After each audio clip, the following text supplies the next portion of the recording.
So let's begin. We are happy to have you here for this Innovation Career Pathways workshop for prospective applicants. We want to begin with some introductory information. And the first thing I want to mention is that, as you may have heard, we do record these webinars so that we can post them on the maicp.org website. And in addition to recording the webinar, we make available live closed captioning. So if you would like to access live closed captions, just follow the instructions on this slide. Look for the button in the top left corner of your Zoom screen, and that will guide you through the process of accessing closed captioning.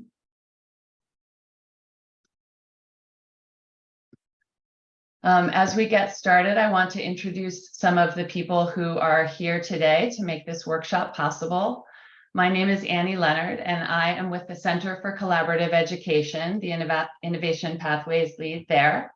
And I will be facilitating with technical support from my colleagues, Allison and Phoenicia. You can see them on the screen. And if you have any questions or technical issues during today's program, please feel free to shoot them a message in the chat and they will do their best to help you out. And then I'm also joined by two colleagues from DESE, and I will pass to Jennifer Gwatkin to introduce herself. Good morning. It's great to see, wow, over 55 of you here, expecting, as Annie said before, upwards of 100. I'm Jennifer Gwatkin. I'm the Innovation Career Pathways lead for DESE. I've been working on Innovation Career Pathways since their inception back in 2017, and thrilled to see the kinds of numbers that we're drawing the interest in what I think is a really transformative experience for students. And we look forward to working with you throughout the process, from going through the designation process to what happens after designation. And I'd like to pass the microphone over to my colleague Latoya. Good morning, everyone. My name is Latoya Tavernier. I work with Jennifer on Innovation Career Pathways. I'm also a liaison for 14 districts for their Chapter 74 programs. I know that when I looked at the registrant list, there's a few of my districts that are supposed to be here. I don't know if you're here yet, but if you know me, don't be afraid to put a hi in the chat. And I look forward to speaking with all of you. Thank you. Jennifer, is there anyone else here from DESE this morning that you'd like to introduce? There are no other individuals from our team at the Office for College, Career, and Technical Education. I'll let you know if anybody shows up. Oh. Sounds good.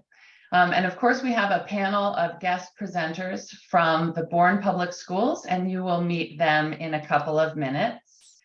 But to get started, we always like to begin with a connections activity. And today that is a poll. So as Jennifer mentioned, we know that there are a large number of schools joining us today who are new to the Innovation Career Pathways initiative, but also we're joined by folks who may be continuing work on a pathway design that was started in a previous year, or who are new and in the early stages of planning. As well as folks who are already designated or who may just be here to learn more. So I'm going to launch a poll and ask you to choose the response that best describes your situation, and that will give us a sense of who is in the room. So just take a moment to respond to that poll, please.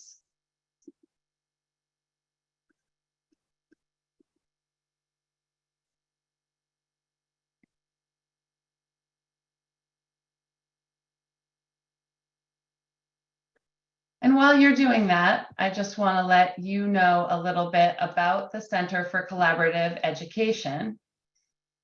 The Center for Collaborative Education, or CCE, is proud to partner with DESE to provide professional learning and technical assistance for schools planning or designated in Innovation Career Pathways. There's more information about our organization on the slide. And I want to mention that we do tend to use some acronyms when we speak about these initiatives, such as CCE for the Center for Collaborative Education, MAICP for the Massachusetts Innovation Career Pathways, and sometimes COP for Community of Practice. So we aim for clarity and inclusivity in our community of practice, and we encourage you to ask a question. If you hear an acronym or something else that you're unfamiliar with, please ask so that we can make sure that everybody is understanding as we are speaking about our work. And so closing the poll and letting you know who's in the room, you will see that the majority, 62%, chose the response new to MAICP and in the early stages of planning one or more pathways. And this is the workshop for you, because today's agenda, as you can see, will include an overview of the Innovation Career Pathways program. We'll be hearing from panelists from the Bourne Public Schools, which has newly designated pathways. We'll have time for Q&A, and then we'll close with next steps that really try to highlight what are the most important strategic things to keep in mind for those of you in this stage of pathway development. So we are going to begin with an overview of pathways, and I'm going to pass to Jennifer Gwatkin to begin. Manny. So Innovation Career Pathways, you might have heard me say earlier, launched in 2017 as part of an overarching strategy at DESE to expand access to high quality college and career pathways. Participation in this kind of pathway personalizes and contextualizes student learning and promotes deeper engagement in their high school experiences, and it can lead students toward opportunities for meaningful careers in their relevant industry sector, what they choose to pursue as part of Innovation Career Pathways. Our current Secretary of Education has sort of hitched onto this as part of reimagining high school. And I think important to note is that all pathways are designed to increase equitable access and outcomes by eliminating barriers to student participation and to success. We can go to the next slide, Annie. So pathway fundamentals. Pathways are based on partnerships between high schools and local MassHire workforce boards or employers. MassHire workforce boards are your local workforce development boards. And when we say industry sector, we're speaking to broad industry sector alignment, not occupation specific, which would be characteristic of our Chapter 74 career technical education programs in Massachusetts. Innovation pathways are in academic and comprehensive high schools in Massachusetts. Our wall-to-wall vocational high schools are not eligible to apply. And lastly, innovation career pathways call for intentional design, define scope and sequence of courses, both technical or really what we consider applied coursework, and advanced. And there is an immersive end of program experience, neither an internship or a capstone. So here you will see the 5, actually now 6 industry sectors that were preordained. They were actually identified by the Workforce Skills Cabinet as being high skills and high demand in the Commonwealth: advanced manufacturing, business and finance, environmental and life sciences. We have a number of pathways that have sort of a biomedical focus that fall into that industry sector: healthcare and social assistance, information, and excitingly, our 6th pathway, which is brand new this year, announced as a pilot for 2023-2024 in clean energy. It was actually announced in an event with the governor back in April at the Massachusetts Clean Energy Center wind testing facility in Charlestown. Very interesting. But our goal in 2023-2024 for clean energy is to do a pilot. We're going to work with 6 to 10 high schools who, well, actually, we're going to be prioritizing schools that have gone through the designation process before, so who are not brand new to Innovation Career Pathways, and schools would need to have some sort of prior approval from our leadership at DESE before pursuing this particular pathway. Want to let you know that over the course of the year, I know this is probably daunting seeing these all these up here, these industry sectors, we'll offer numerous opportunities for folks to learn about the different sectors and to connect with schools who are currently, offering these pathways. Thanks, Jennifer. And I just realized that I neglected to mention that we have provided a resource guide and note catcher for this workshop. You should have received a link to it in the advance email for this session. But if you did not, we can share a link to that document now.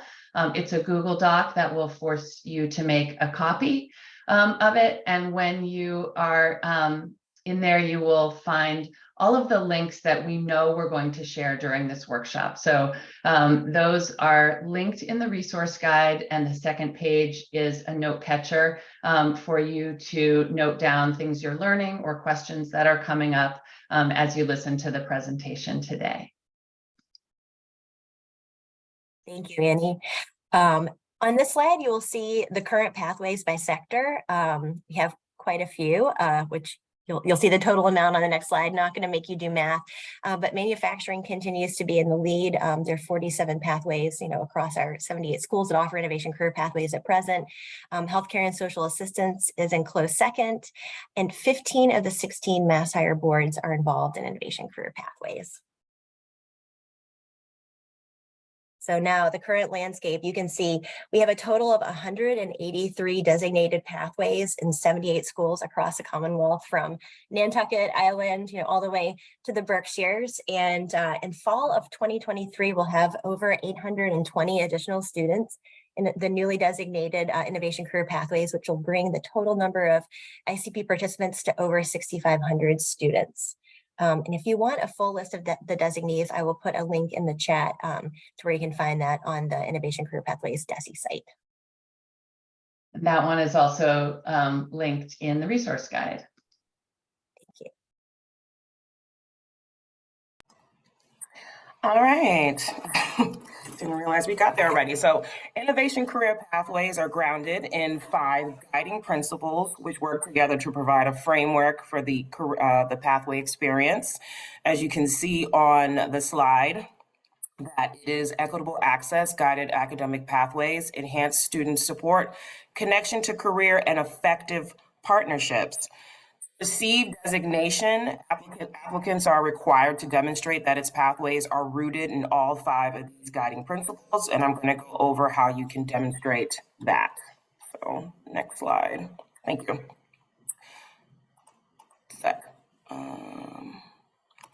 So equitable access.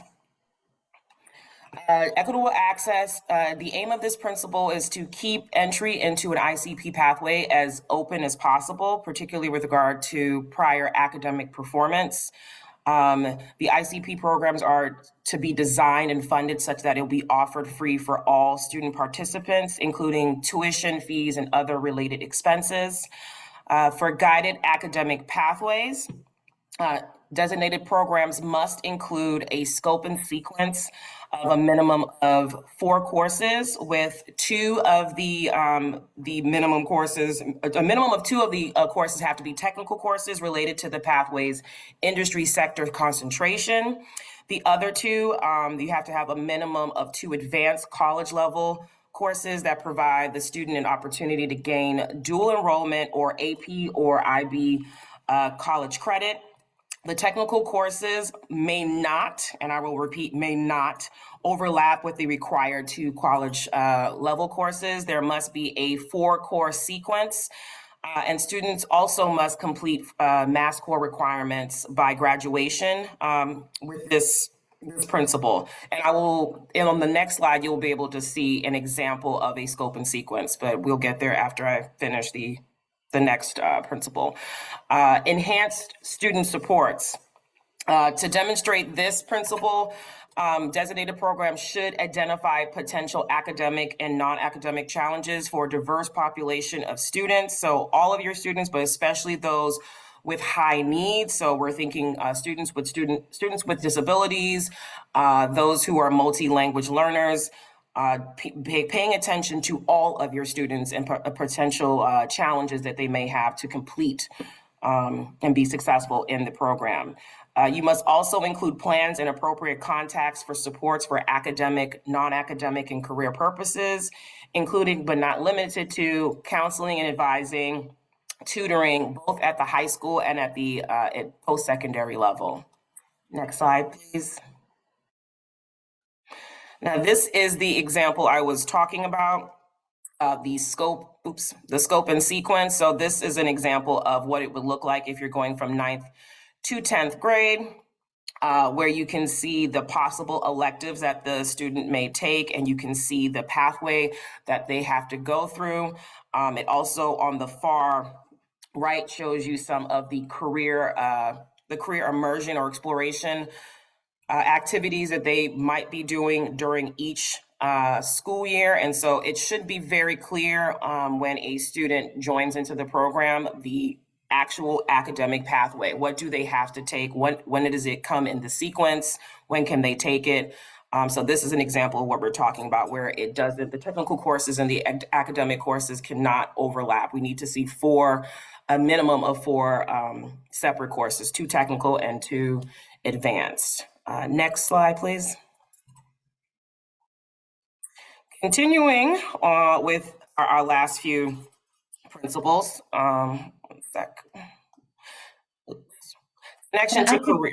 I just wanted to interject about the scope and sequence, that you'll hear more about that when we are talking with our panelists from Bourne about developing that 4-course scope and sequence, and that by following the link that Jennifer shared in the chat to schools with designations, many of those schools have some information posted on their websites or have pathway-specific websites where you can look at examples of scope and sequence from other schools. Sorry, back to you, LaToya. No problem. So last 2 principles, connection to career. To demonstrate connection to career, designated programs should expose students to targeted opportunities intended to lead to careers. This targeted exposure can come in a form of opportunities for workforce and career skills development. And so in this case, we ask either that your students have a 100-hour internship or a capstone project to give them that career experience. We're also looking for them to receive career counseling and work-based learning. And finally, effective partnerships. To demonstrate this principle, this is referring to the fact that you need to have a formal partnership between a school, your school or your district, and a mass hire board, your local workforce development board, along with 1 or more employers in the industry sector that you're interested in. These are common elements for each program. Each Innovation Career Pathways program at each school has different elements based on their context, connections, and local community assets that make each program unique. And so even if you are looking at a similar sector to what Bourne has offering, it's important to listen to what kind of things they're doing, but it's also important to understand that whatever you bring to your district will be unique to your district. Next slide, please. So that was really well said, LaToya, and I think it speaks to the question in the chat. Will Bourne also talk about challenges? Definitely, we're going to ask our panelists to speak about challenges they encountered and also just how they came to understand both the assets they brought to pathway design, as well as the gaps they recognized they would need to fill during the planning process. So we're going to shift over to a focus on that application and designation process now. And this is probably the coolest timeline that I've ever seen. I love it because this is exactly what our annual application cycle looks like. It goes all around the year, starting off with the fact that we have a 2-part application, starting with the Part A application that went out April, May, usually goes out April, May. We're having our prospective applicant workshop right now. So that's where you are, May, June. After that, we have intake sessions. Also over towards the fall, we start with technical assistance. And then in October, that is when October is when your Part A applications are due. We will be reviewing them in October, November. By November, you will receive a notification on whether or not your Part A application has been approved to move on to the Part B. So I said it's all year round, so we're at November. November, January, we have office hours to discuss Part B applications, also a workshop so you understand how to fill that out. By February, your application is due for Part B, and we also will be reviewing them in February. By February, March, there might be some ongoing technical assistance that's available to you. By March itself, we are at the point where we do applicant interviews, which is an addition to the Part A and the Part B, which is really a discussion at that point. And then by April, we are sending out the designations to those who have been approved, and then the process starts all over again. Hence why I love this graphic. Next slide, please. And some information that you will receive about the application itself. So DESE has some resources for you, and we will put the link to our website in the chat. But the Part A application, when you go on our website, what it looks like, there is a Word document for you to draft your application in first, but submissions will go into the Alchemer platform. And so we're giving you the Word document so that you can put all of your ideas on there and then be able to easily copy and paste into Alchemer. We also have information about the criteria, including the 5 guiding principles and how to make sure that your programs are demonstrating those 5 principles, and also the full designation process going from Part A to Part B, the interview and designation, and everything after that, after you've been designated. And that's a Word document that you'll find on our website. Also, for the FY24 priority industry sectors, you'll find out more about our 5 ongoing sectors and our new pilot industry sector in clean energy. And there's also a list of organizations with current ICP designations. So if you wanted to find out if there are any schools in your area that has a designation, we have I think it's an Excel sheet that pretty much shows you all of the schools when they were designated and the pathways that they offer. And there's also information on components of a high quality career immersion experience. So we have lots of information on our website for you to help you with the planning for applying. And I will hand it back over to Jennifer. Well, thank you. Actually, before we move on, you mentioned intake sessions that are going to be happening over the summer. Wanted to speak a little more to that.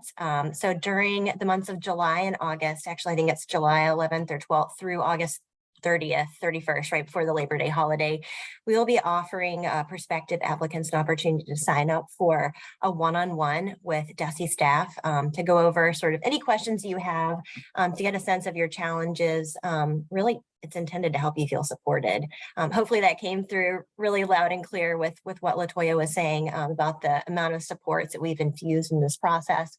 If you're interested in pursuing the Innovation Career Pathways designation, we promise you are going to get a lot from us. To the extent that we're able to help you, we will. And you have a lot of colleagues within the network who are also willing to help you. We have peer ambassadors who have raised their hand to be more formal partners in this work. And we have Anne Marie and her colleagues at Bourne, just you can tell by virtue of them being here to share their experiences with you. You're not walking alone. I am getting some other questions in the chat. I'm going to be mindful of where we are, and I'm going to speak next to funding, since I know that there have been some questions in the chat about that. So if we could go to the next slide about funding. Everybody seems to be interested in this. So planning grants, that is a separate process. Each year, we offer a planning grant opportunity to support schools who are pursuing designation. The RFP posted in April or May. Well, actually, I think it posted in late April this year.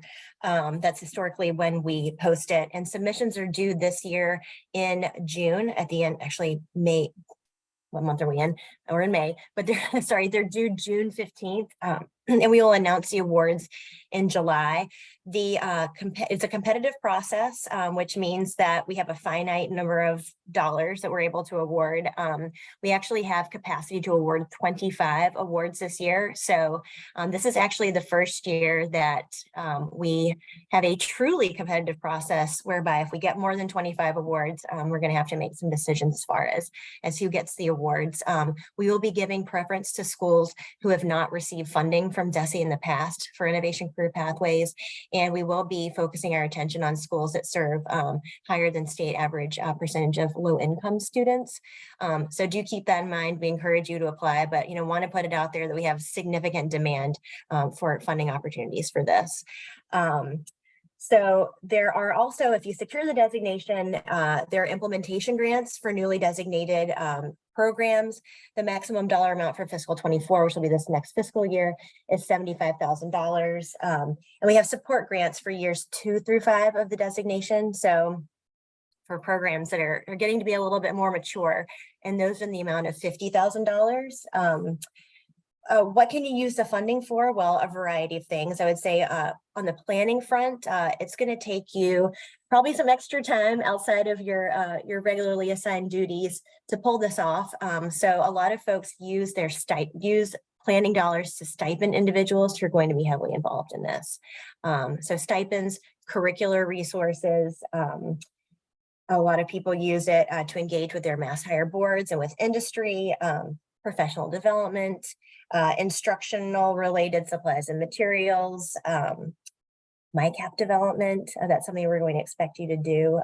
If you have not yet participated in the MyCap training, we would ask that you set aside $3,000 of your planning grant to stipend the educators who take some time to go to those events, or to pay for their transportation and substitute teacher coverage for classes if they're going to be out of the building. So a pretty wide range of things you can spend dollars on. You just cannot spend these dollars on equipment. You can't spend it on computers. We have another grant that's for that, and that's the Workforce Skills Cabinet Capital Skills Grant. They offer a couple of rounds a year. I think they're just finishing up their second round for fiscal 23. I don't want to misspeak, but awards announcements are going to go out for that shortly, but that is where you would look if you want larger dollars for capital expenses and equipment.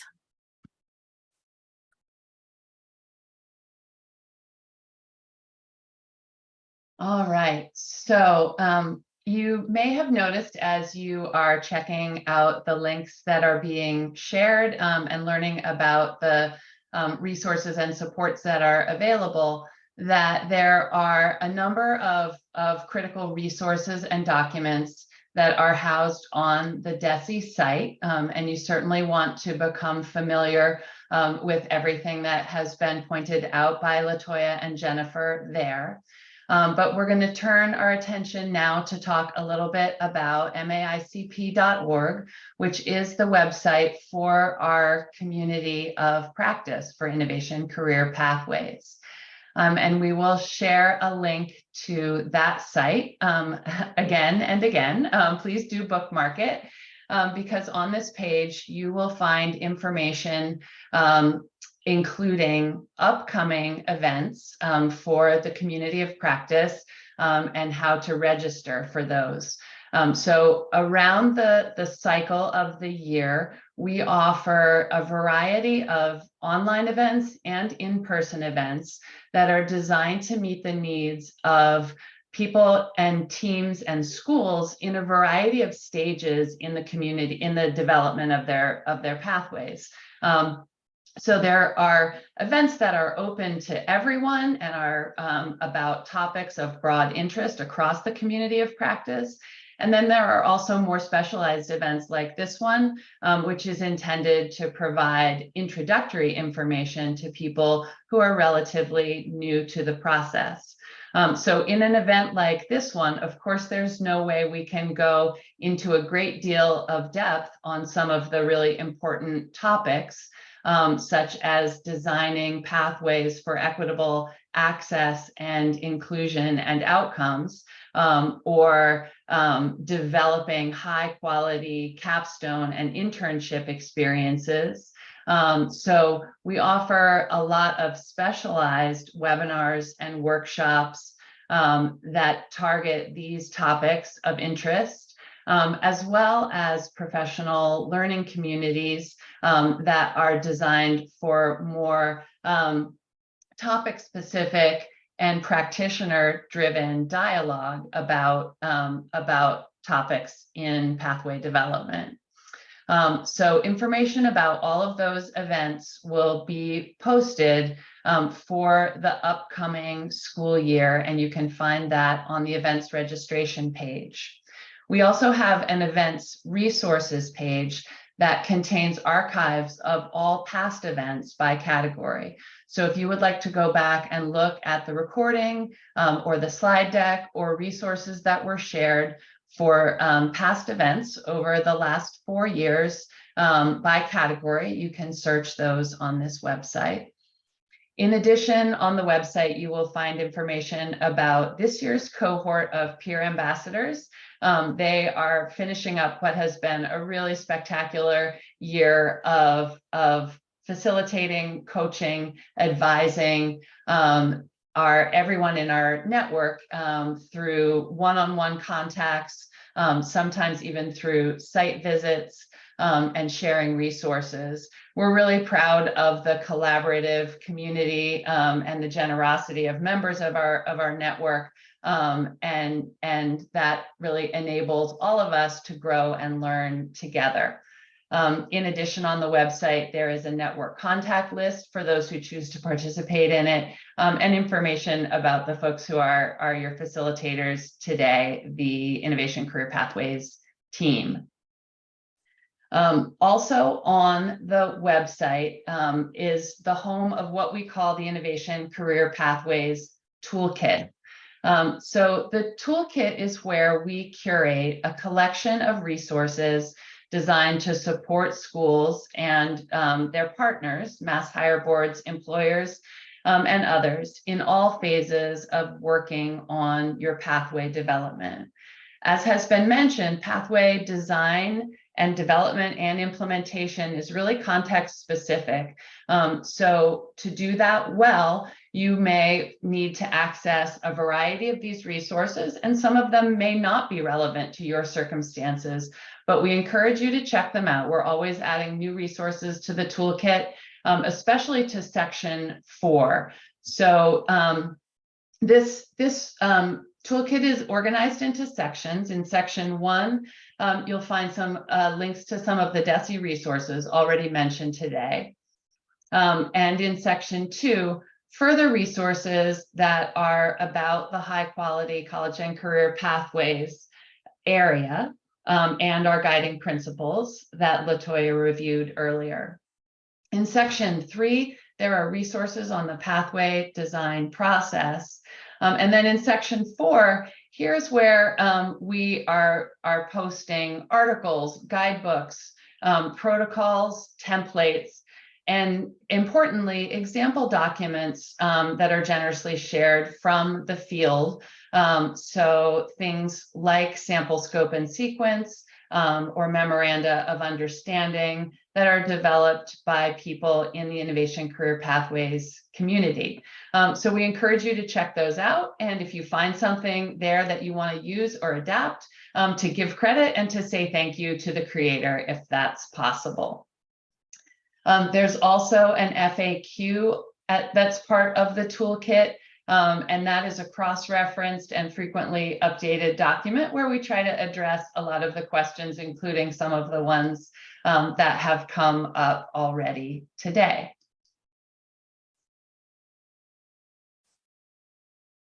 So I want to highlight quickly a couple of resources in section 3 of the toolkit that are specially designed to help you set up your design process in ways that are aligned with the DESE expectations and best practices that have been gleaned from experienced members of our community.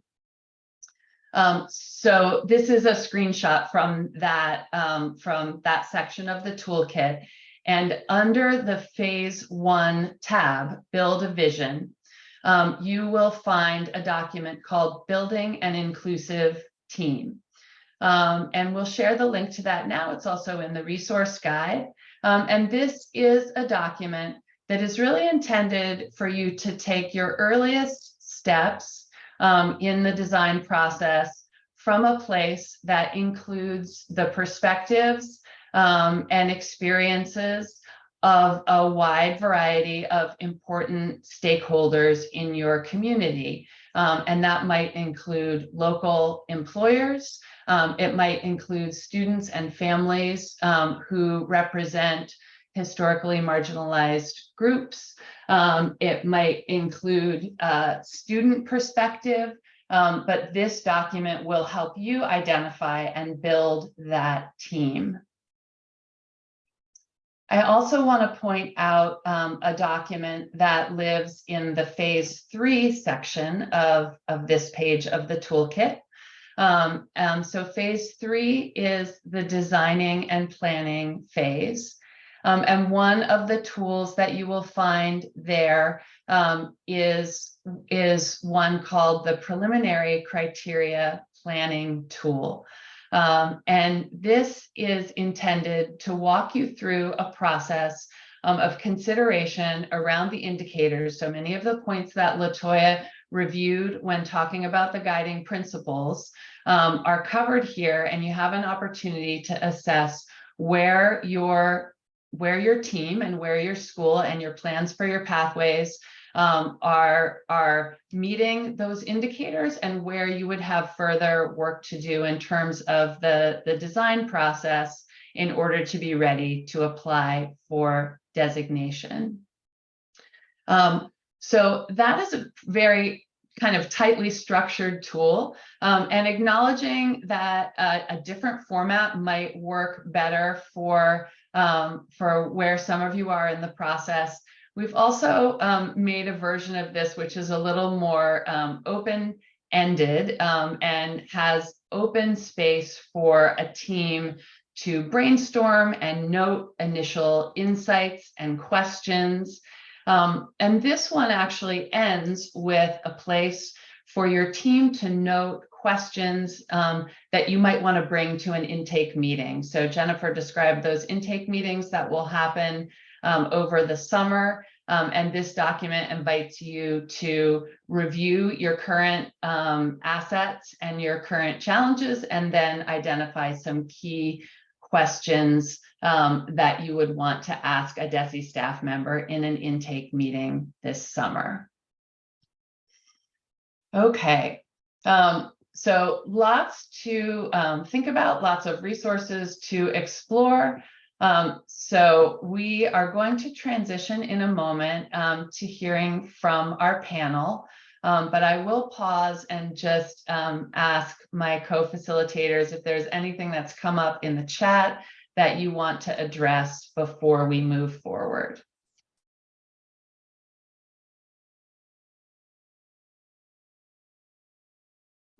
Looks like for the resources, folks are being prompted to sign in with Box.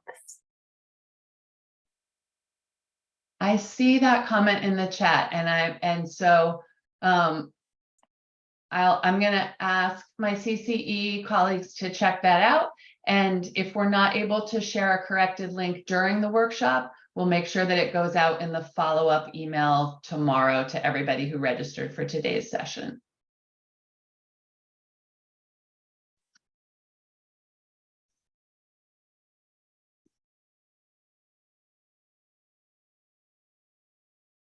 All right, so we are really thrilled to have a panel from Bourne High School here today to talk about their experience. And you will see their names and information here on the slide. And at this point, I am going to click forward one slide, and we'll begin with an introduction to the pathway process in Bourne from their School to Career and Innovation Pathways Coordinator, Anne-Marie Strode. So Anne-Marie, here is your slide, and thank you so much for joining us. Thank you, Annie. I want to, on behalf of Bourne High School, I want to thank you and the team for including us in this presentation. It's really exciting to share the successes we've had, the challenges we've had, and the experience along the way. And you know, I think it's been a process, and we're really excited about where we are at this point. For those of you that don't know, Bourne is really the passway town to get onto Cape Cod. You'll know us historically from the two bridges. I'm sure you've read a lot about them in the news, and the Cape Cod Canal. So that's where we are.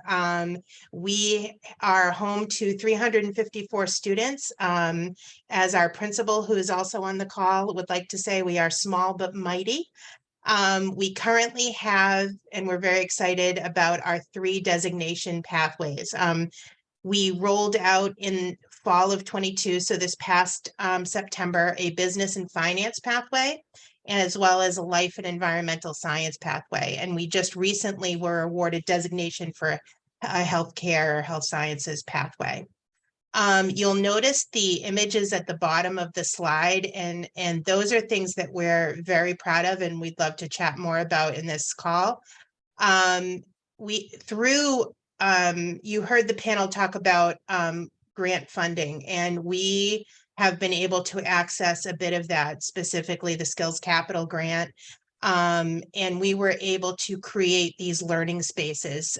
So you'll see our client center in the far left for our business and finance, and really our marketing pathway. You'll see our new IMAC lab in the center. That is our sustainable living lab for aquaponics. Through the Skills Capital, we were also able to get an ambulance simulator, which will support a medical center. And finally, recently, we were awarded the Skills Capital, in which we were able to purchase 2 virtual dissection tables that will also support our health sciences pathways. So that is where we are right now, and we're certainly excited to share more with you. Thank you so much, Anne Marie. So I want to mention that Anne Marie's partners, the MassHire Cape and Islands folks, Kara and Samantha, are not able to be on the call today. But I know that Anne Marie and others on the panel will want to speak about their partnership with MassHire as part of talking about their planning process and how they got to the place that they are now with Pathways. So we have 2 school and district leaders from Bourne joining us today: Amy Sentner, who is the Bourne High School principal, and Jesse Clements, who's a curriculum director at the secondary level.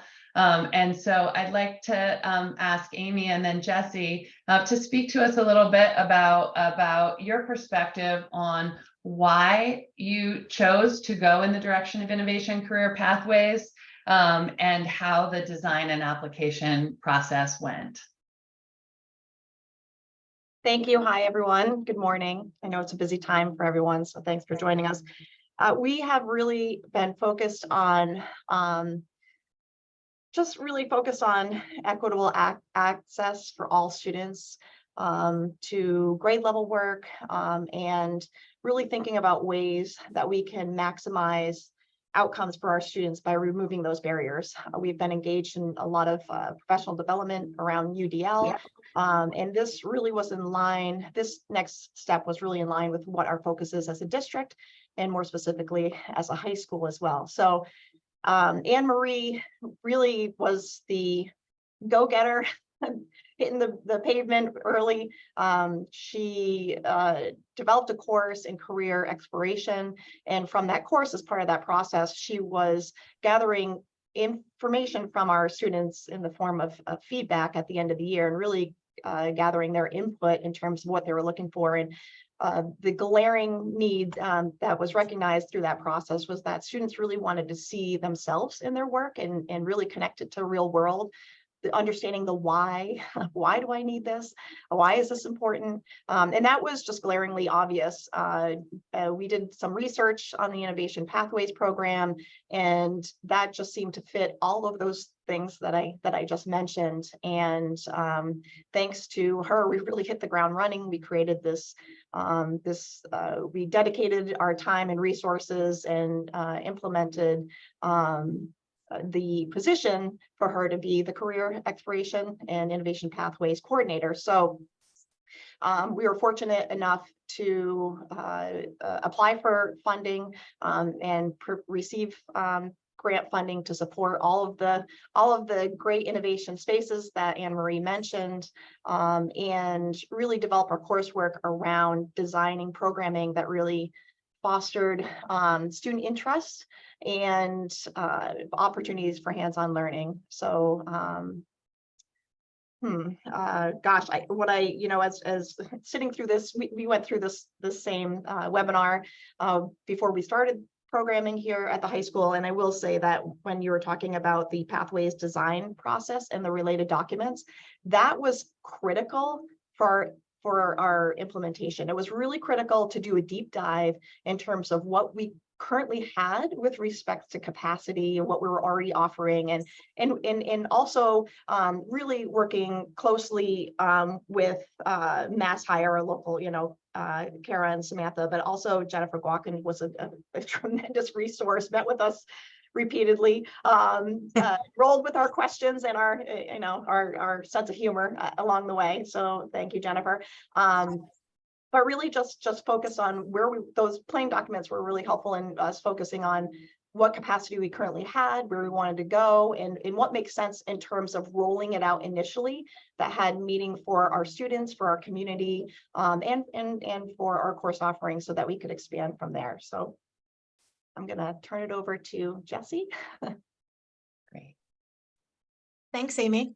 Good morning, everyone. My name is Jessie Clements. I'm the Secondary Curriculum Director for Bourne.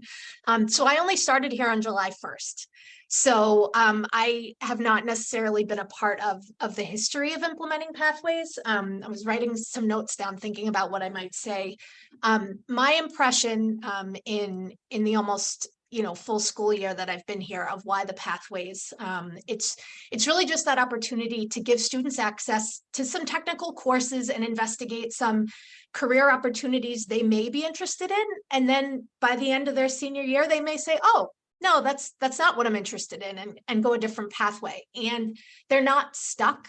They're not stuck in that pathway. And they still have access to advanced coursework. We do a really nice job of having AP classes as part of our pathways. And again, on the surface, that might sound scary for some students that need additional support, but something that we're still working on is, as we get more and more students involved in these pathways, how do we provide those additional supports for students that really need it? So I know that's something that I'm really excited to help work with moving forward. So that's kind of my impression, being new as to why the pathways.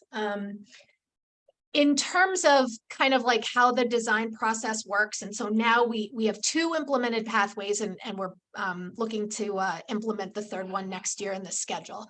I would just say, and Dr. Schwam, to your question, right? Like it takes a lot of scheduling meetings, and we really had to make that determination that the pathways are going to be one of our priorities in the master schedule. And so, and especially in a small school, like you have to identify what those priorities are. So having some clear structured time, I would say starting even in the fall, right? I feel like we were stressing in the spring and rushing to get a really good plan together for next year. But it is really identifying, are the pathways the priority? And then how does that fit in with all of our other departments? And again, I know Anne Marie and Amy can speak to that a lot more, just about like over the course of the years, but I know that being a small school, there's some challenges here too. Jessie, that's great. And I want to say that the 3 of you have mentioned a number of areas that we know are always concerns. not just for small schools, but schools of all sizes in all locations, worry about master scheduling and how pathways fit in with that. Staffing, both in terms of the technical and advanced coursework, and also staffing your pathways. So some schools choose to have an innovation career pathways designated role, others make different choices. And of course, staff arrivals and departures, turnover happens, and how to onboard new folks when those changes happen is something that is of interest everywhere. So I know we want to dive into that, but we also have an additional panelist who is a Bourne High School senior, Hannah Wenzel. Hannah, as our student panelist, you really represent what I like to call the big why, right? You are the reason that all of these challenges that schools work through to make pathways happen is for you. And so before we dig more into some of those details, I wanted to ask you to talk to us a little bit about why you think pathways are worth the effort. So why do you think it is valuable to have pathways at Bourne High School? First of all, thank you for having me. And then second of all, I participated in the business pathway, and I also did an internship this year. Prior to doing this innovation pathways experience, I wanted to be a chiropractor.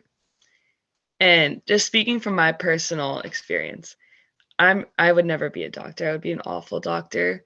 But with the internship experience, I got to explore a career in sports with a local college.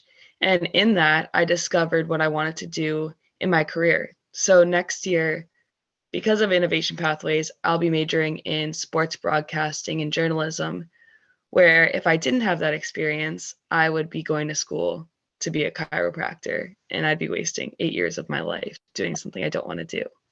So that's just a personal experience. I think that Innovation Pathways is important so that students can kind of get a feel for what the workforce is actually like and what type of work careers that they're interested in actually have them to do. I also think that it's important for them to find out what maybe they don't want to do.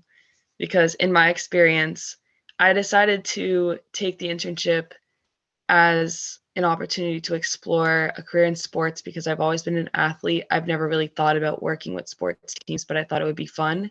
And I ended up really loving it. So I think it's important that students get that experience before they commit to a college and pay for an education if it's not actually going to benefit them. Instead of figuring it out in 4 years, I figured it out now. So I think it's important that schools give the students that opportunity. Mm-hmm. That's great. Thank you. And do any of our other Bourne panelists want to respond to what you're hearing from Hannah about her experiences and how that's impacted her post-secondary trajectory? I just want to add, what Hannah's speaking to in terms of even developing your programming. We're fortunate enough to have resources in our local community, and Anne Marie's done a wonderful job of connecting with all of those resources for the purpose of providing rich opportunities for exploration in the field of work. And Hannah was fortunate enough to do her internship at a local college, which was Mass Maritime Academy, which was just a wonderful experience for her. And we're really proud of her. She will be going to Penn State this fall. So again, what Hannah's speaking to is saving not only that time, but also that money as well. So just giving opportunity for students who might be venturing off to college, that opportunity.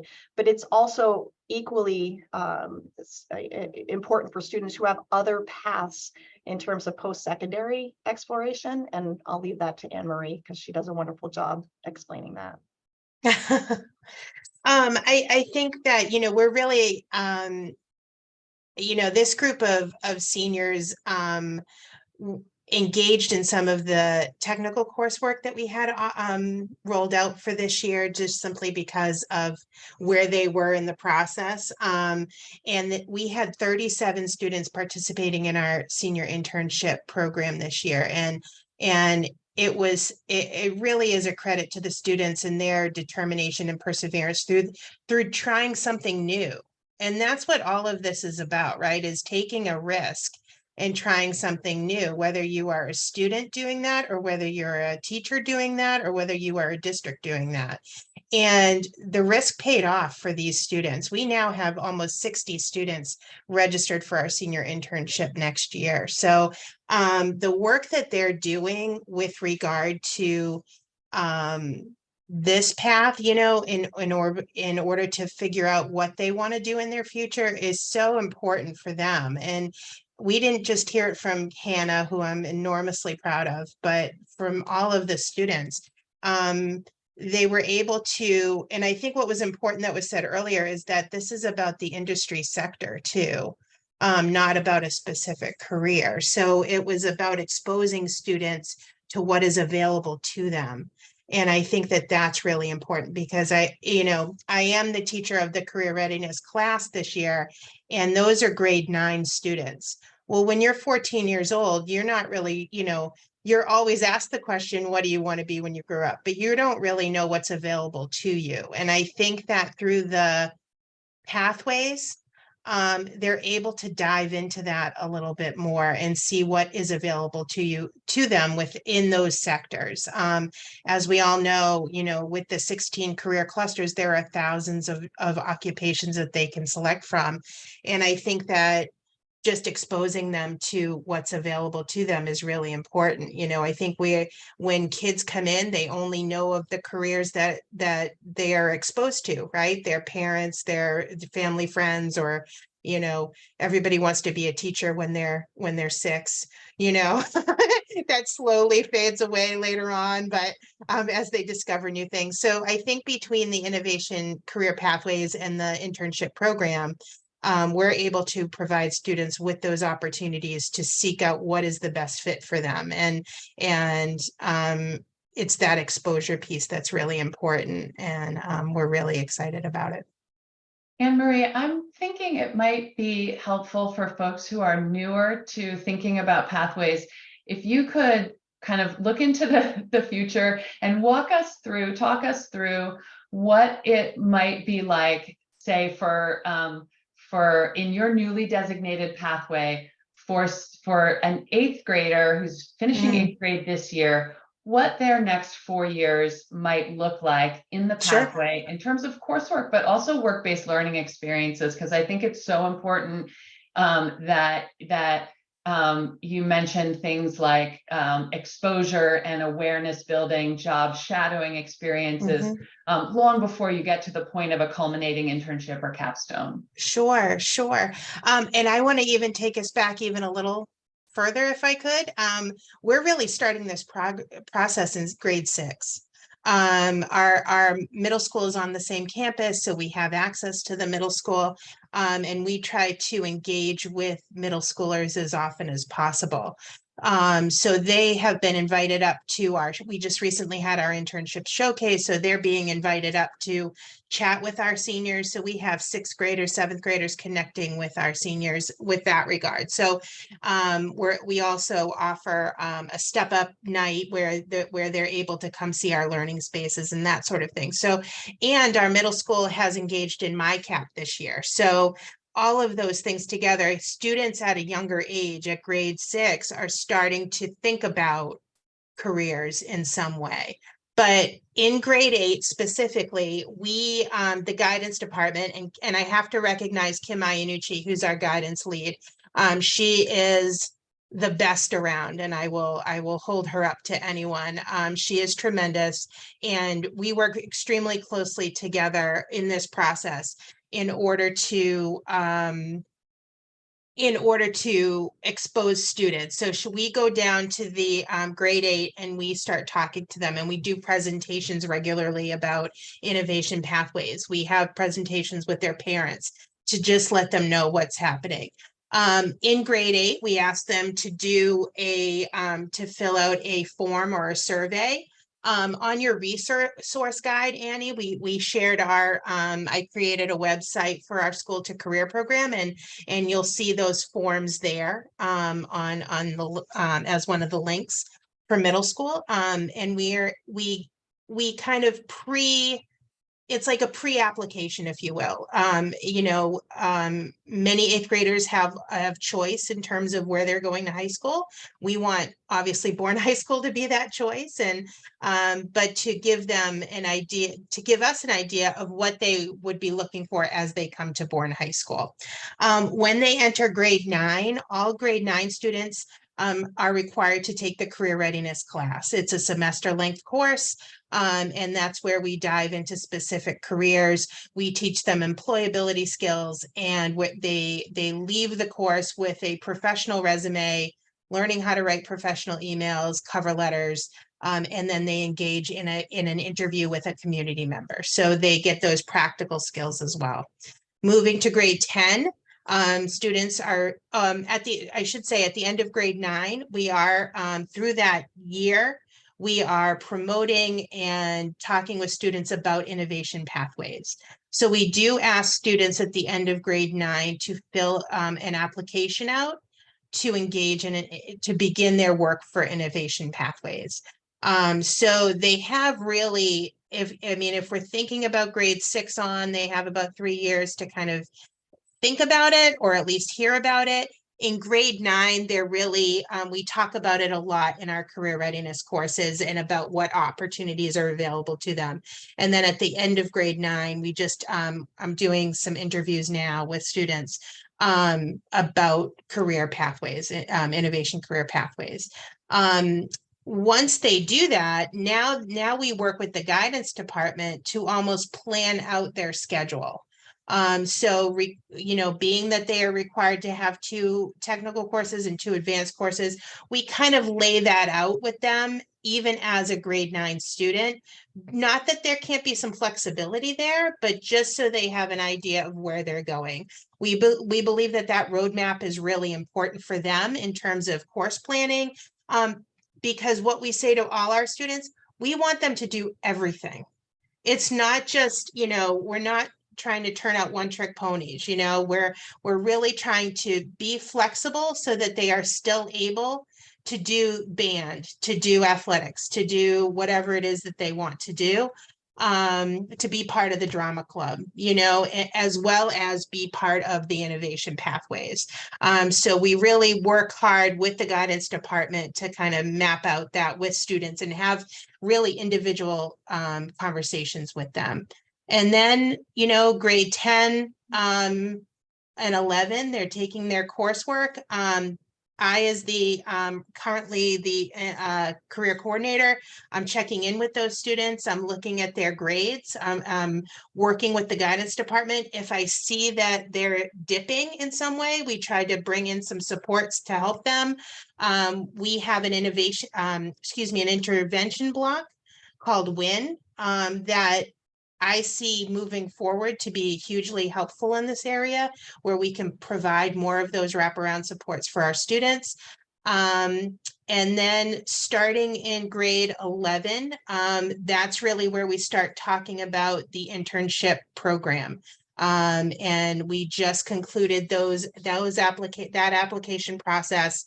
We have, as I mentioned, we have about 60 students enrolled for next year. And then our hope is to have 100% of students participating in either an innovation pathway or the internship program. So that's the long of it. And then at the end of their senior year, all students engaging in the internship program and eventually or innovation pathway will be required to present at a senior showcase, which we just had the other day. And The kids did an amazing job. So that's kind of our 4-year kind of sequence. Well, 4, 5, 6, 7-year sequence. Thank you, Anne Marie. That was a great walkthrough. And in mentioning your senior showcase, you're starting to address a question that has come up Oh. around the assessment of internship and capstone experiences. And this is an area where a lot of schools in the community of practice are working on what kinds of demonstrations of proficiency or what kind of celebrations or exhibitions of learning can really show. So it's really a performance assessment question about the internship and capstones that are designed into pathways. So thank you for beginning to touch on that question. We do typically offer a full workshop on internship and capstone design. So that may be something for those in the audience to look out for in the coming year. There are at least 2 other important areas that you alluded to in your comments that I want to ask you to go a little deeper on. And these may be questions that that Amy or Jesse can add to as well. The first is really about student support, but thinking about that from the very beginning, I wonder if you could speak to how you initially thought about your pathways as ways of reaching traditionally underserved students, student populations in your school, and kind of how that has evolved over time. So you might be thinking about English language learners, multilingual learners, students with disabilities, about gender imbalances in some career sectors. So could you speak to that question? Sure. The short answer is we want them all to participate. We want everyone. Ms. Setner alluded to equitable access. We really offer that to our students. And I think that that's part of the working so closely with guidance and our adjustment counselors in order to help build the capacity and the confidence of students to take that risk. I think I mentioned that when we first started speaking. When you try something new, it is a risk.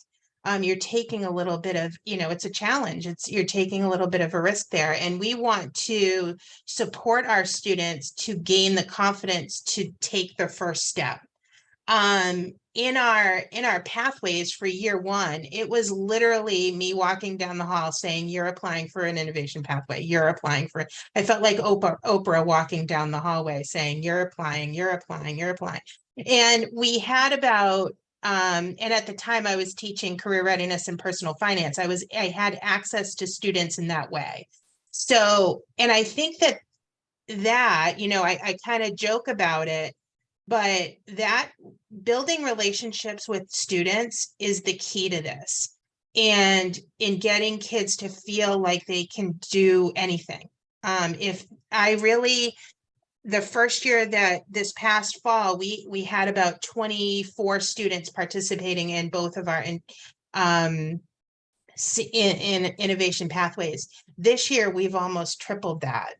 So in 1 year, we were able to, and they are all students. They are students with learning disabilities. They are students with some limited language proficiency. And we want to include all of those students and get the proper supports in place so that they can be successful.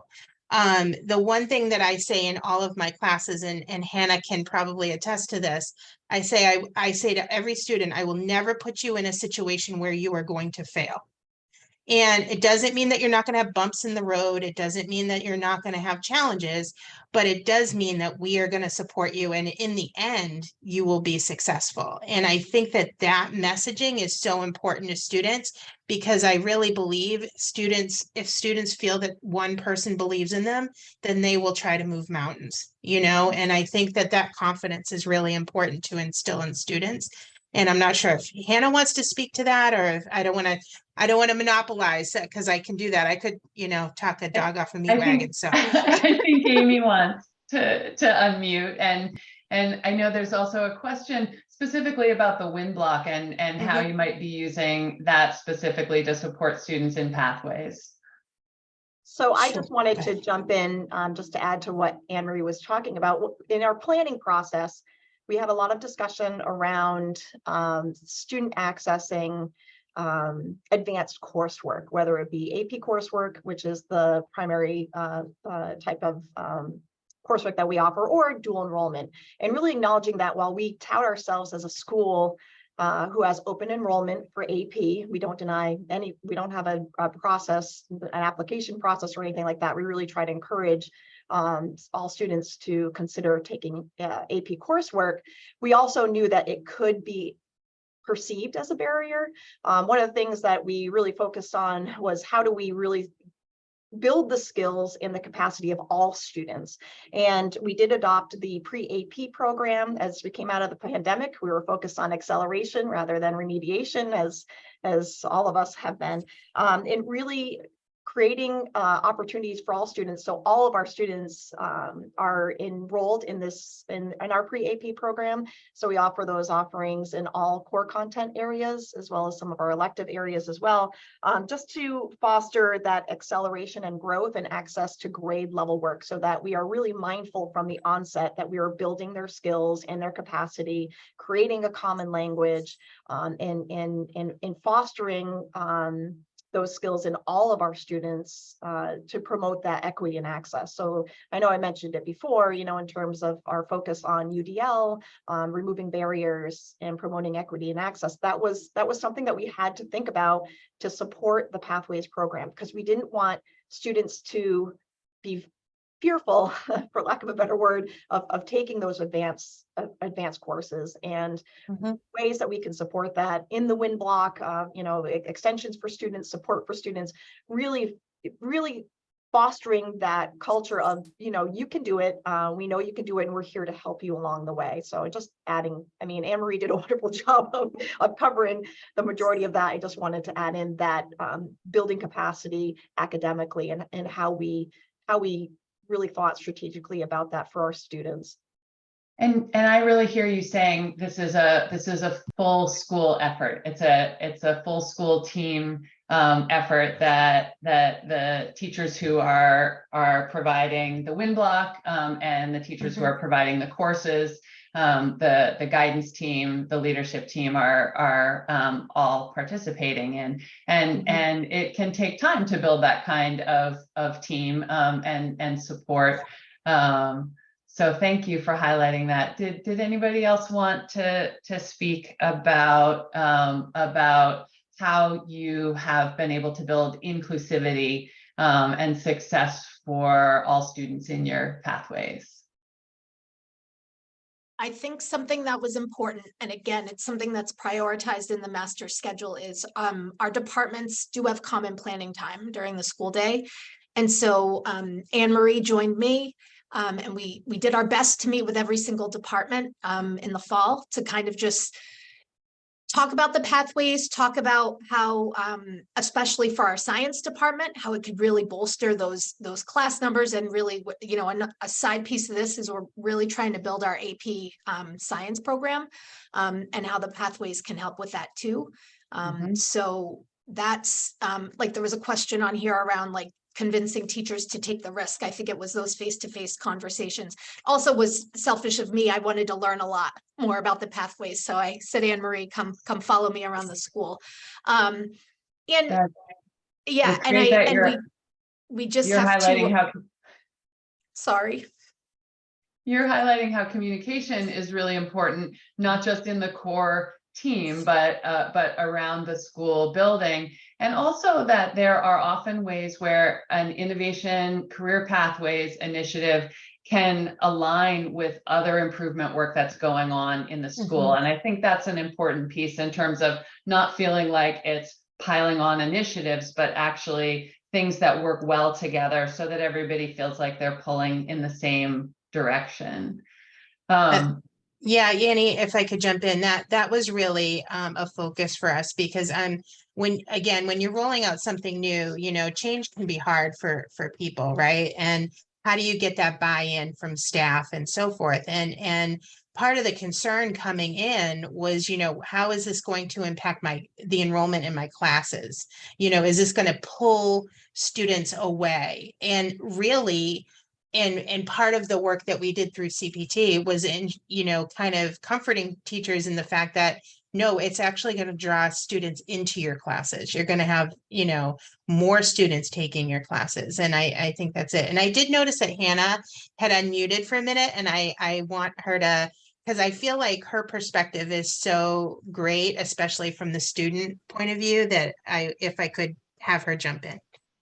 Yeah, I was just gonna add, after you spoke the first time, Mrs. Strode, that I don't think that this program would be successful if there wasn't such a great relationship between Mrs. Strode and Mrs. Setner and other staff and administration and the students, just because you're working with a new schedule, you're working with the community, and like you just said, Mrs. Strode, change can be hard, but I think without that support, this program wouldn't be successful. So I just thought I'd add that.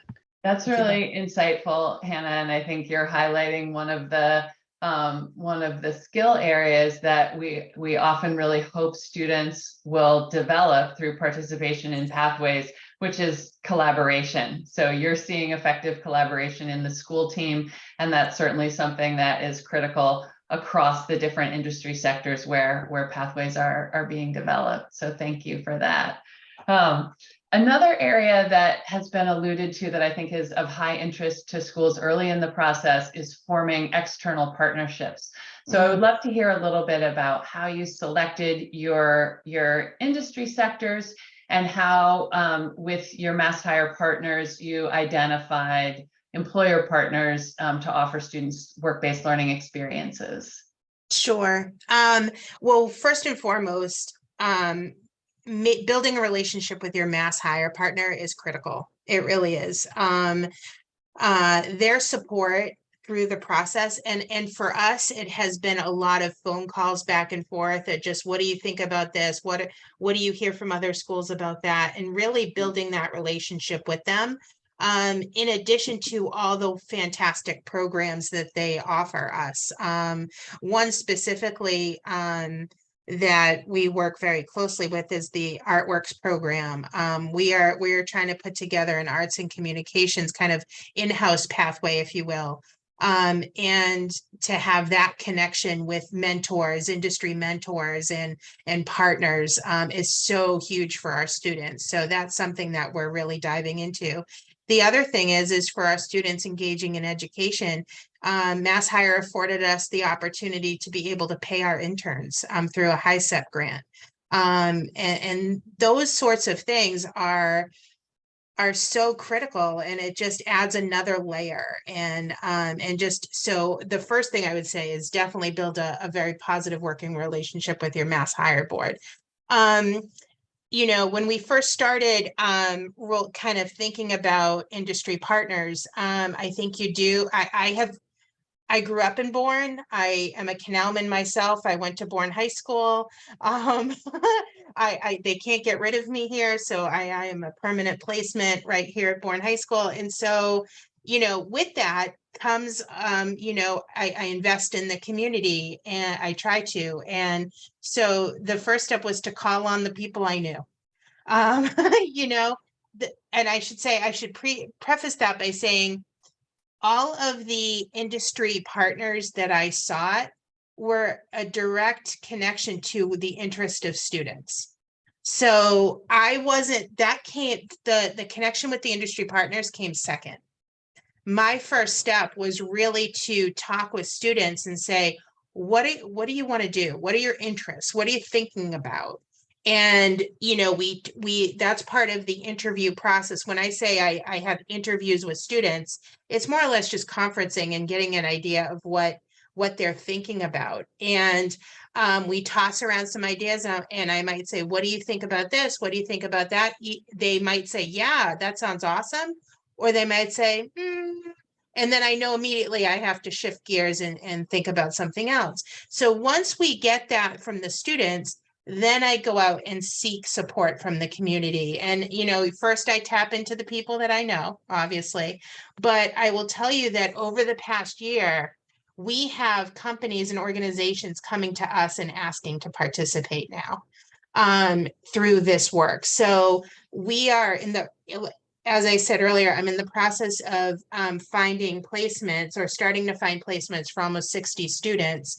And some of those are going to be unique and some of those will be groups of students, but the partners that we gather are those that, you know, are going to be new to us this year. And then in addition to that, you know, we also try to expose students to a variety of occupations. So what we're starting next year, that's something a little bit new, is a career series. So once a month, we're going to have people come in and speak about careers to our grade 10, grade not, what grades do we have? 11 and 12.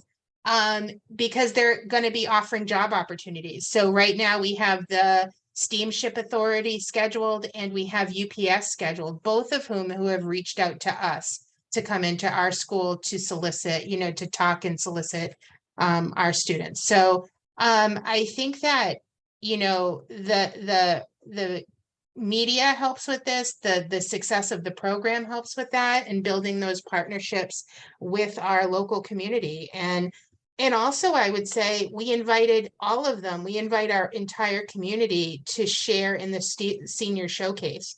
So they have an opportunity to talk with our students, get an idea of their experiences. And as a result of our most recent showcase, we were able to connect with 4 or 5 additional partners. So it can be a lot, but it's the work is from my perspective, the work is so incredibly rewarding. I am a history teacher by trade, but I have found my passion through this work. And every day I go to school and I am proud of the work that I do, but more importantly, I'm so incredibly proud of the work that the students are doing and where they're headed in their future. And if we as a high school can be a part of that and really help them, you know, see the relevancy in what they're doing, then we've done our job. Mm-hmm. Thank you for that, Anne-Marie. And as we are getting close to the end of our session, we've been trying to address questions from the audience as they come up in the chat. If you have a question that's of general interest to this group and want to put something in the chat about that now, we will try to get to it in the next couple of minutes. And I want to open back up to my DESE colleagues, Latoya and Jennifer, and see if there's anything that you want to add at this point, or any questions that you want to ask our Born panelists. I just want to express my gratitude to the Born panelists. I know there are a million things going on, and I really appreciate you taking the time to share your experiences with folks who are looking to be involved in innovation career pathways. I'm wishing the best of luck to Hannah as you move on to Penn State next year. Thank you. Yes, thank you to the panelists. Hannah, you are a rock star. I think you have a bright future ahead for you. And this, for those who are applying, this is what you need. You need student stakeholders that can come to meetings like this or to meetings with other students and tell them about their experience in the program, because that is how you recruit. That is how you continue to grow. As Anne-Marie said, they started off with a 20 something, and then she said now they've tripled. That is a testament to how well the program is doing, but also obviously the students talking to their friends and saying, hey, this is what I'm doing. I'm excited. I love that Hannah mentioned that she had, you know, a different idea of what she wanted to do, and that through the pathway that she's been able to identify a career that better fits her interests and her passions. And so again, Hannah, congratulations and good luck with your future endeavors, because this is amazing. And put this on your resume. I tell all students is put this on the resume, because this is Thank you. a major accomplishment. So That is a big accomplishment. And so we're going to move into closing now. and just try to highlight a couple of key next steps for you to be thinking about as you look ahead to the summer and the coming year of planning innovation career pathways. And so, as you've heard from our presentation and from our panelists today, it's super important to be focused on building your team inside the school building and at the district level, and including external partners. And we want to have everybody on the listserv so that those folks get the messages about professional learning and technical assistance opportunities. As that team is coming together, we do encourage you to start with the why. You can hear the student-centered focus in the way that Bourne educators are speaking about their work on pathways. So what is your narrative for your pathways and how they align with your school, with its mission, with its vision of a graduate? On the practical side, please continue to watch your email. There will be a follow-up email to this event tomorrow. I was going to ask Anne Marie if I could share her contact details, and she already put it in the chat, so that's great. Our network, as I mentioned, is a highly collaborative one. There is contact information for peer ambassadors on the website as well. And information will be coming soon about those summer intake meetings. In the meantime, there are lots of resources to dig into on maicp.org, on the DESE website, and in the resource guide that we've shared with you today. So we encourage you to really map out a plan for the coming year that will ensure that the key stakeholders that you want to be involved in your planning process are giving input, and also to ensure task prioritization so that there is time allotted to attend to some really deep work that is necessary in order to make wise strategic decisions in taking your pathway work forward. So just before we close out, I want to be sure that everyone gets the link for our end of workshop survey. Phoenicia has put the link in the chat. It will take you to a very brief SurveyMonkey survey, and we really value your feedback on this workshop. It will help us make decisions about what kinds of events to offer in the coming year to meet your needs, to help you go deeper and learn more about the topics that you will want to be developing in the course of planning your pathways. So if you can take a moment now while your thoughts are fresh to click through that link and complete our survey, we really, really do appreciate it. I want to thank again our panelists from Bourne. You are amazing, and we really appreciate your time today. It's very generous. And also thanks to my co-facilitators for your help, and to everyone who attended today. We really welcome you into this Innovation Career Pathways community of practice, and we look forward to seeing you at another event online or in person soon. Thank you so much for coming, and have a good day.